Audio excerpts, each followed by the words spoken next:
സ്വാഗതം പേജ് 10 സ്റ്റോറീസിലേക്ക്. ചേട്ടാ, ഈ അർണബ് ഗോസ്വാമിക്ക് എന്തു പറ്റി?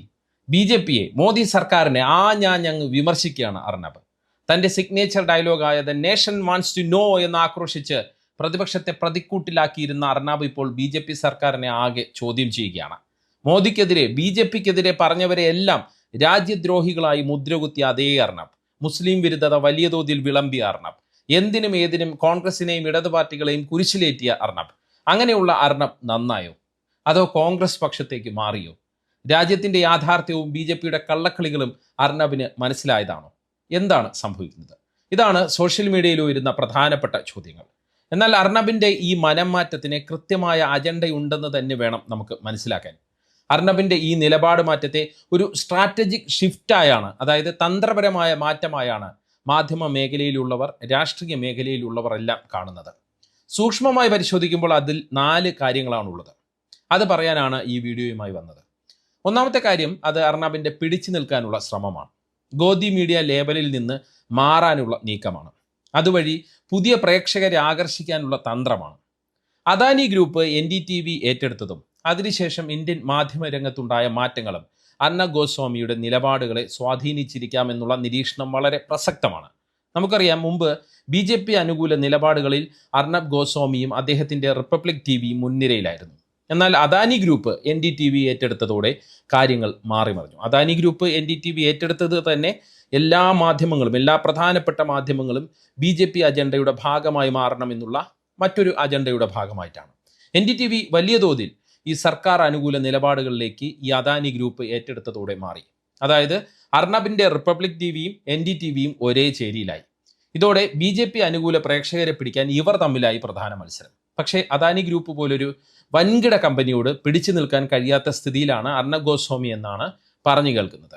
ഇംഗ്ലീഷ് TV ചാനലുകളുടെ റേറ്റിംഗിൽ റിപ്പബ്ലിക് TV 3ഓ 4ഓ സ്ഥാനത്താണ് ഇപ്പോൾ. 1ാം സ്ഥാനത്ത് നിന്ന് നേരെ 4ാം സ്ഥാനത്തേക്ക് കൂപ്പുകുത്തി. അതായത് മത്സരത്തിൽ തോറ്റയാളുടെ പുതിയ തന്ത്രമാണ് അർണബ് ഇപ്പോൾ പയറ്റുന്നത് എന്നതാണ് യാഥാർത്ഥ്യം. അല്ലാതെ അദ്ദേഹം അങ്ങ് നന്നായതല്ലെന്ന് അർത്ഥം. TV റേറ്റിംഗിൽ മുന്നിലെത്താനായി വിവാദങ്ങൾ ഉണ്ടാക്കുന്നത് അർണബിൻ്റെ എന്നുമുള്ള ശൈലിയാണ്. ബി.ജെ.പിയെ വിമർശിക്കുന്നത് ഇപ്പോൾ സോഷ്യൽ മീഡിയയിൽ വലിയ ശ്രദ്ധ നേടുന്നുണ്ട്. ഇത് ചാനലിൻ്റെ കാഴ്ചക്കാരുടെ എണ്ണവും കൂട്ടും എന്നാണ് നമുക്ക് മനസ്സിലാക്കാൻ പറ്റുന്നത്. അതായത് ബി.ജെ.പി അനുകൂല പ്രേക്ഷകരെ വിട്ട് പുതിയ സ്പേസ്, അല്ലെങ്കിൽ നിഷ്പക്ഷ പ്രേക്ഷകരെ ആകർഷിക്കാനുള്ള നീക്കമാണ് അർണബ് ഗോസ്വാമി നടത്തുന്നത് എന്നതാണ് പൊതുവെയുള്ള നിരീക്ഷണം. അർണബിൻ്റെ നിലപാട് മാറ്റത്തിൻ്റെ രണ്ടാമത്തെ കാര്യത്തിലേക്ക് വന്നാൽ, അർണബ് ബി.ജെ.പിക്കെതിരെ വിമർശനം ഉന്നയിക്കുമ്പോൾ കൃത്യമായ ലക്ഷ്യം അയാളുടെ മുന്നിലുണ്ട് എന്നതും നമ്മൾ ശ്രദ്ധിക്കണം. ആരാവല്ലി കുന്നുകളെ ഇടിച്ചു നിരത്തുന്ന ഹരിയാനയിലെയും രാജസ്ഥാനിലെയും ബി.ജെ.പി സർക്കാരുകൾക്കെതിരെ അർണബ് വിമർശനം ഉന്നയിക്കുമ്പോൾ അത് ചെന്നുകൊള്ളുന്നത് അദാനി ഗ്രൂപ്പിൻ്റെ മുകളിലേക്ക് കൂടിയാണ്. കാരണം ആരാവല്ലി കുന്നുകളിൽ ഖനന അനുമതി കിട്ടിയിരിക്കുന്നത് അദാനി ഗ്രൂപ്പിനാണ് എന്നാണ് പറഞ്ഞു കേൾക്കുന്നത്. സോഷ്യൽ മീഡിയയിലും മറ്റും ഇത് സംബന്ധിച്ച് വലിയ ചർച്ചകൾ നേരത്തെ തന്നെ സജീവമാണ്. ഈ ചർച്ചകളെ കൂടുതൽ സജീവമാക്കാൻ, അല്ലെങ്കിൽ ഈ ചർച്ചകൾക്ക് കൂടുതൽ ഊർജം നൽകാൻ അർണബ് ശ്രമിച്ചു എന്നുള്ളതാണ് വ്യക്തമാവുന്നത്. അതായത് ആരാവല്ലി കുന്നുകളിലെ ഖനനത്തെ വിമർശിക്കുക വഴി തൻ്റെ എതിരാളിയായ NDTVയുടെ ഉടമകളെ പരോക്ഷമായി വിമർശിക്കുകയാണ് അർണബ് ചെയ്തിരിക്കുന്നത് എന്ന് നമ്മൾ മനസ്സിലാക്കണം. താൻ കോർപ്പറേറ്റുകൾക്ക് വേണ്ടി നിൽക്കുന്ന ആളല്ല എന്നുള്ളൊരു പൊതുബോധം കൊണ്ടുവരാനും അർണബ് ഇവിടെ ശ്രമിക്കുന്നതായി കാണാം. ഇനി മൂന്നാമത്തെ വിഷയത്തിലേക്ക് വന്നാൽ, അർണബിനുള്ള മറ്റൊരു പ്രശ്നം ദൂരദർശനിൽ പ്രോഗ്രാം കൺസൾട്ടൻ്റായ സുധീർ ചൗധരി ബി.ജെ.പിക്കുള്ളിൽ, അല്ലെങ്കിൽ സുധീർ ചൗധരിക്ക് ബി.ജെ.പിക്കുള്ളിൽ കിട്ടുന്ന പ്രാധാന്യമാണ്. നേരത്തെ തന്നെ ആജിത്തക്കിലും മറ്റും ഉണ്ടായിരുന്ന മാധ്യമപ്രവർത്തകനാണ്, വിവാദ മാധ്യമ പ്രവർത്തകനാണ് സുധീർ ചൗധരി. അങ്ങനെയുള്ള സുധീർ ചൗധരിക്ക് ബി.ജെ.പിക്കുള്ളിൽ വലിയ പ്രാധാന്യമാണ് ഇപ്പോൾ കിട്ടുന്നത്. താൻ ചോദിക്കുന്ന ജനകീയ വിഷയങ്ങളിലെ ചോദ്യങ്ങളൊന്നും സർക്കാർ 15 കോടി രൂപ ശമ്പളം നൽകുന്ന ആങ്കർമാർ ചോദിക്കില്ല എന്ന് പറഞ്ഞുകൊണ്ട് അർണബ് ഗോസ്വാമി സുധീർ ചൗധരിക്കെതിരെയും ഒളിയം പെയ്തത് ഇതിൻ്റെ സൂചനയാണ്. അതായത് ഇവർ തമ്മിൽ എന്തോ പ്രശ്നമുണ്ട്. നമുക്കറിയാം, 2014 നരേന്ദ്രമോദി അധികാരത്തിൽ വന്നത് മുതൽ അർണബ് ഗോസ്വാമി ബി.ജെ.പി സർക്കാർ നയങ്ങളുടെ വലിയ പ്രചാരകനായിരുന്നു. ടൈംസ് നൗവിലായിരുന്നപ്പോഴും പിന്നീട് റിപ്പബ്ലിക് TV അദ്ദേഹം തുടങ്ങിയപ്പോഴുമെല്ലാം ബി.ജെ.പിയുടെ പക്ഷത്ത് അദ്ദേഹം ഉണ്ടായിരുന്നു.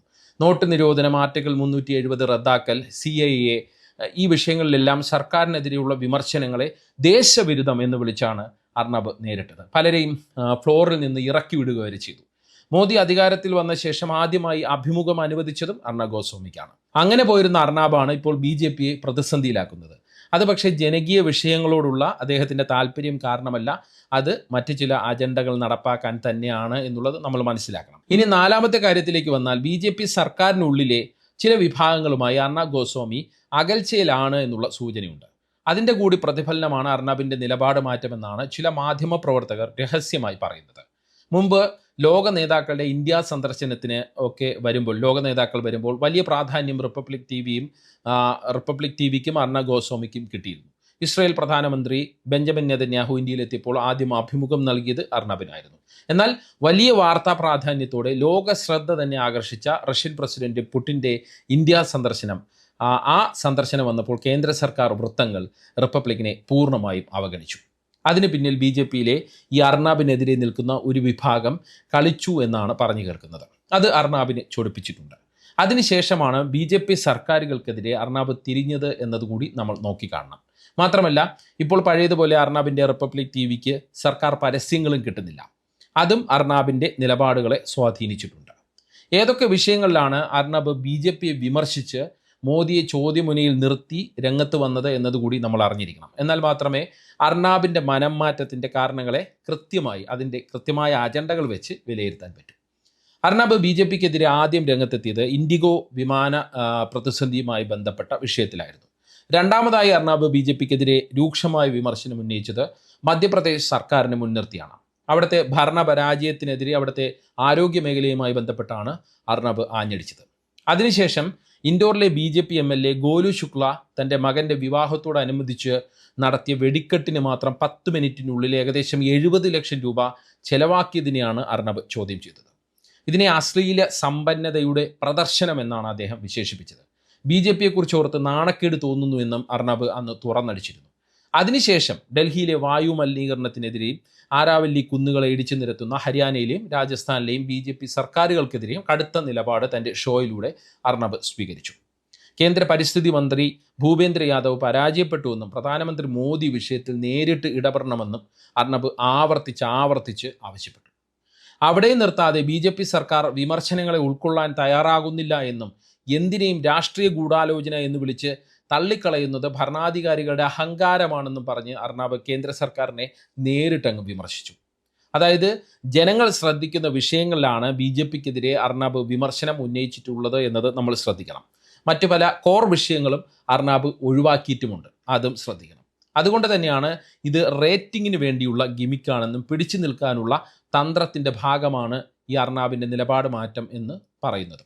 മറ്റൊരു കാര്യം നമ്മൾ പ്രത്യേകം ശ്രദ്ധിക്കണം. ഈ ഘട്ടത്തിൽ അർണബ് BJPക്കെതിരെ വലിയ വിമർശനം ഉന്നയിക്കുമ്പോഴും പ്രധാനമന്ത്രി മോദിയെയും അമിത്ഷായെയും ഒഴിവാക്കിയാണ് വിമർശനം എന്നത് ശ്രദ്ധേയമാണ്. താൻ ഉയർത്തുന്ന വിഷയങ്ങളിലെല്ലാം പ്രധാനമന്ത്രി ഇടപെടണമെന്നാണ് അർണബ് തുടർച്ചയായി ആവശ്യപ്പെട്ടുകൊണ്ടിരിക്കുന്നത്. അല്ലാതെ മോദിയെ നേരിട്ട് വിമർശിക്കുന്നില്ല. മോദിക്കായി ഒരു സ്പേസ് അർണബ് ഒഴിച്ചിടുന്നു എന്ന് തന്നെ നമ്മൾ നോക്കിക്കാണണം. അല്ലെങ്കിൽ മുതിർന്ന മാധ്യമ പ്രവർത്തകരെല്ലാം ഇത് ശ്രദ്ധയിൽപ്പെടുത്തുന്നുണ്ട്.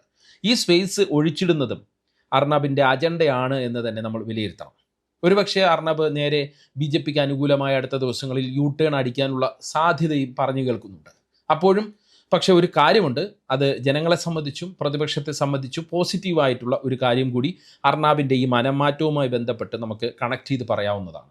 രാജ്യത്തിലെ ഏറ്റവും റേറ്റിംഗ് ഉള്ള ഒരു മാധ്യമ പ്രവർത്തകനാണ് അർണബ് ഗോസ്വാമി, അതിൽ തർക്കമില്ല. ഭരണകൂടത്തിൻ്റെ വീഴ്ചകൾ തൻ്റെ അജണ്ടകൾക്ക് വേണ്ടിയാണെങ്കിൽ കൂടി ചൂണ്ടിക്കാണിക്കുന്നത് ജനാധിപത്യപരമായ ഒരു സംവാദത്തിന് ഇടം നൽകുന്നുണ്ട്. മാത്രമല്ല BJPക്ക് വലിയ തിരിച്ചടിയാണ്, തലവേദനയുമാണ്. അർണബിൻ്റെ പല ചോദ്യങ്ങൾക്കും BJP ഉത്തരം പറയേണ്ട അവസ്ഥ വരികയും ചെയ്യുന്നു. ഏറ്റവും ഒടുവിലായി കോൺഗ്രസ് നേതാവ് സന്ദീപ് വാര്യർ എഴുതിയ ഒരു പോസ്റ്റ് കൂടി ഇതുമായി ബന്ധപ്പെട്ട് വായിക്കാം. അദ്ദേഹം തുടങ്ങുന്നത് ഇങ്ങനെയാണ്: വിശ്വസിക്കാനാവുന്നില്ലല്ലോ അർണബ്, ഇത് പഴയ റിപ്പബ്ലിക് തന്നെയാണോ? കഴിഞ്ഞ കുറച്ച് ദിവസങ്ങളായി റിപ്പബ്ലിക് TV കണ്ട BJP അണികൾ ശരിക്കും ഷോക്കിലാണ്. The nation wants to know എന്ന് പറഞ്ഞ് പ്രതിപക്ഷത്തെ ഏകപക്ഷീയമായി ആക്രമിച്ചിരുന്ന അർണബ് ഇപ്പോൾ തോക്ക് തിരിച്ചിരിക്കുന്നത് സ്വന്തം പാളയത്തിലേക്കാണല്ലോ. ഇത്രയും കാലം മോദി സർക്കാരിൻ്റെ ഓരോ നീക്കത്തെയും മാസ്റ്റർ സ്ട്രോക്ക് എന്ന് വിശേഷിപ്പിച്ചിരുന്ന അർണബ് ഇപ്പോൾ സർക്കാരിനെ രൂക്ഷമായി വിമർശിക്കുന്നത് കാണുമ്പോൾ താഴെ പറയുന്ന ചില കാര്യങ്ങളാണ് സംശയം. അർണബിൻ്റെ സ്ക്രിപ്റ്റ് മാറിയതാണോ, അതോ സ്ക്രിപ്റ്റ് അയച്ചു കൊടുക്കുന്നവർക്ക് തെറ്റ് പറ്റിയതാണോ? IT സെൽ കൺഫ്യൂഷനിലാണ് എന്നാണ് സന്ദീപ് വാര്യർ പറയുന്നത്. അർണബിനെ ഇനി ദേശദ്രോഹി എന്ന് വിളിക്കണോ അതോ വീരപുത്രൻ എന്ന് തന്നെ തുടരണമോ എന്നറിയാതെ BJP സൈബർ പോരാളികൾ തലപോകിക്കുകയാണ്.